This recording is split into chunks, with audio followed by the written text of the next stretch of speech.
teman-teman dari media, ya Bupati sudah mendapat laporan. Pertama dari segi jumlah, dari 84 ya, 80.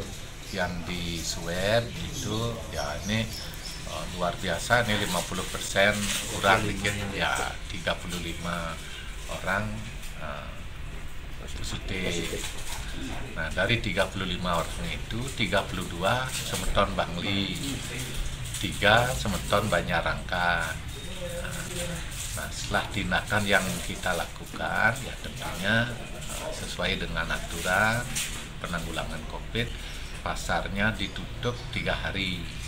Nah, setelah ditutup, pada saat ditutup nanti akan disemprot disinfektan dan berikutnya juga dilakukan penataan pengelolaan pasar pasca ditutup ya, akibat COVID.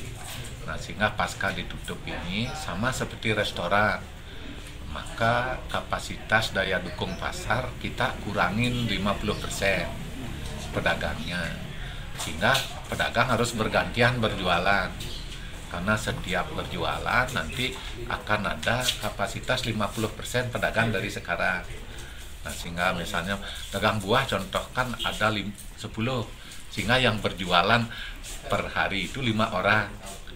Nah 5 orang ini silahkanlah nanti pengelola pasar, pedagang itu misalnya ya kerjasama, mereka barangnya masih tetap temannya punya kan gitu, nanti dijualin oleh 1 orang.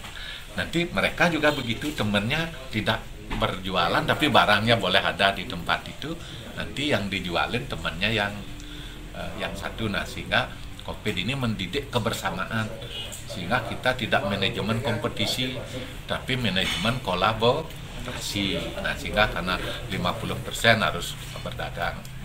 Nah sehingga yang jelas kan tidak mungkin mereka bawa pulang jeruknya, bawa pulang kainnya, tetap pada posisi itu. Dan berikutnya juga mengajarkan administrasi yang baik. Nah, nanti karena kalau disepakati oleh mereka ya apa, misalnya barangnya dibawa pulang, intinya kapasitas pasar itu kita kurangi 50% pedagangnya. Nah sehingga dari segi jarak sudah bisa diatur. Nah kalau sekarang kan ya pasar normal sebelumnya ya tentunya berhimpit-himpitan, ya peluang penularannya lebih tinggi gitu. Nah kalau udah 50% ya tentunya dari segi jarak sudah bisa diatur. Nanti pengelola pasar juga udah bisa akan mengatur masuknya, keluarnya. Nah sehingga nanti bagaimana arus distribusi orang dan distribusi barang di pasar itu bisa menggunakan protokol kesehatan untuk penanggulangan COVID.